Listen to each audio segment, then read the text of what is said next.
আসসালামু আলাইকুম। এবার ঈদে সেমাই না বানিয়ে যদি এইভাবে ঠান্ডা ঠান্ডা ফালুদা সবাইকে সার্ভ করেন, সবাই কিন্তু বেশ খুশি হয়ে যাবে। যেহেতু ঈদটা পড়েছে গরমে, সবাই কিন্তু ঠান্ডা কিছুই খেতে চাইবে। একদম রেস্টুরেন্টের সাথে ভীষণ মজাদার একটি ফালুদার রেসিপি আজকে আপনাদেরকে তৈরি করে দেখাবো। আশা করছি আপনাদের সবার খুব ভালো লাগবে। এত মজাদার একটি ফালুদা যে এত সহজভাবে তৈরি করা যায় সেটা হয়তো অনেকেরই অজানা। ফালুদাটি তৈরি করার জন্য আমি এখানে 1 লিটার ঘন তরল দুধ নিয়েছি। 1.5 লিটার দুধকে আমি ঘন করে 1 লিটারে পরিণত করেছি। আর এই দুধটা যখন নর্মাল টেম্পারেচারে থাকবে ঠিক তখন আমি কিছুটা দুধ এখান থেকে তুলে রাখবো। আর এই দুধের মধ্যে আমি অ্যাড করব 1 টেবিল চামচ পরিমাণ কাস্টার্ড পাউডার। এই কাস্টার্ড পাউডারটাকে খুব ভালো করে দুধের সাথে আমি মিশিয়ে নেব এবং একটা সাইডে রেখে দেব।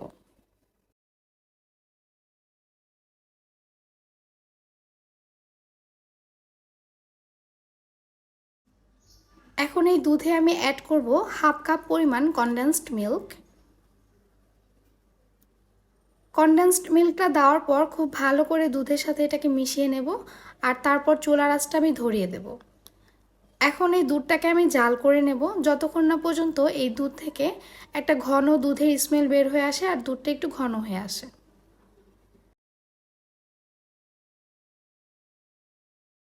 আরও কিছুটা কনডেন্সড মিল্ক এখানে ব্যবহার করছি। আমি 1/2 কাপের একটু বেশি কনডেন্সড মিল্ক এখানে ব্যবহার করেছি টোটাল। এখন খুব ভালো করে এটাকে মিশিয়ে আমি জাল করে নেব।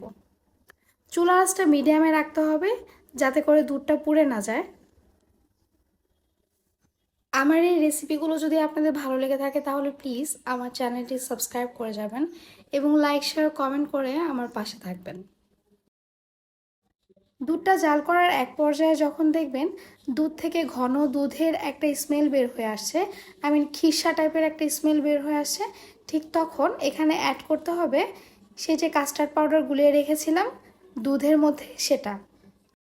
চুলাটা অফ করে এই কাস্টার্ড পাউডারের মিশ্রণটা এই দুধের সাথে খুব ভালো করে মিশিয়ে নিতে হবে, তা না হলে এটা নিচে দলা পাকিয়ে যেতে পারে। খুব ভালো করে মেশানোর পর এখন চুলাটা আমি জ্বালিয়ে দেব আর এটাকে জাল করে নেব ততক্ষণ পর্যন্ত যতক্ষণ না পর্যন্ত এটা একদম ঘন হয়ে আসে।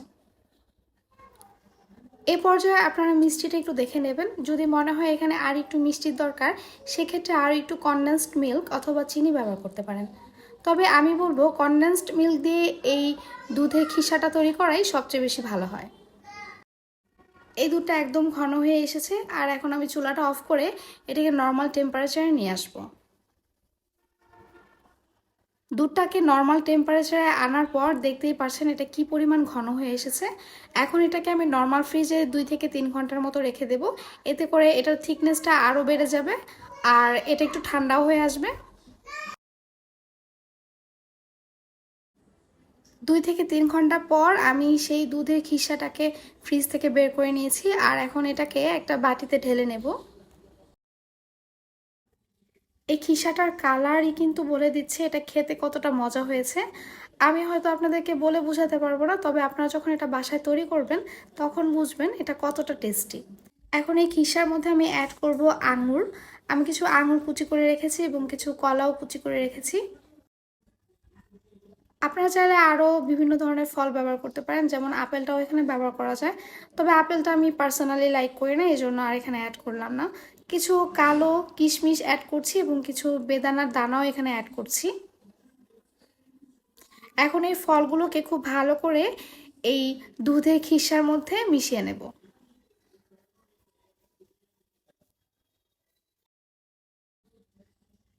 এখন এই ফালুদাটাকে আমি সার্ভ করব, এই জন্য আমি একটা গ্লাস নিয়ে নিয়েছি আর এখানে আমি সাবুদানা সেদ্ধ করে নিয়েছি। সাবুদানাটাকে আমি একটু ফুড কালার ব্যবহার করে তারপর সেদ্ধ করেছি। ফুড কালার দিয়ে সাবুদানা সেদ্ধ করার পর এটাকে খুব ভালো করে ধুয়ে নেবেন, তারপরে কিন্তু এটা ব্যবহার করবেন। আমি রেড এবং গ্রিন দুইটা কালার দিয়ে সাবুদানা সেদ্ধ করে নিয়েছিলাম।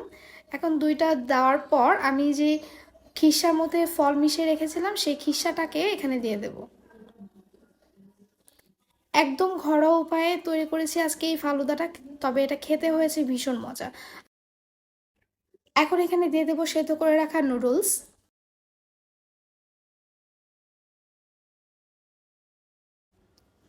তার উপর খিসাটা দিয়ে দিচ্ছি। আসলে এটা আপনাদের উপর ডিপেন্ড করে আপনারা এটাকে কিভাবে সাজাতে চান।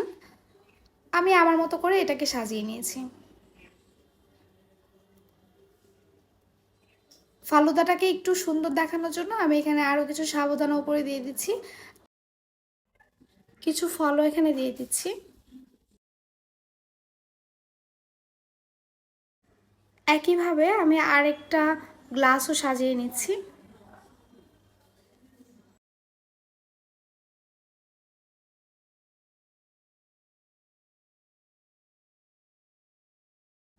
সবশেষে আমি এখানে দিয়ে দেব আইসক্রিম। আমি এখানে ভ্যানিলা ফ্লেভারের আইসক্রিম নিয়েছি, আপনারা যে কোনো আইসক্রিমই এই ফালুদাতে ব্যবহার করতে পারেন।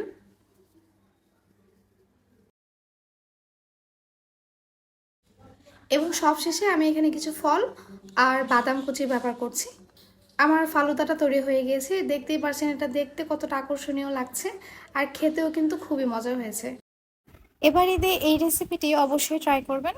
আজ এই পর্যন্তই। আল্লাহ হাফেজ।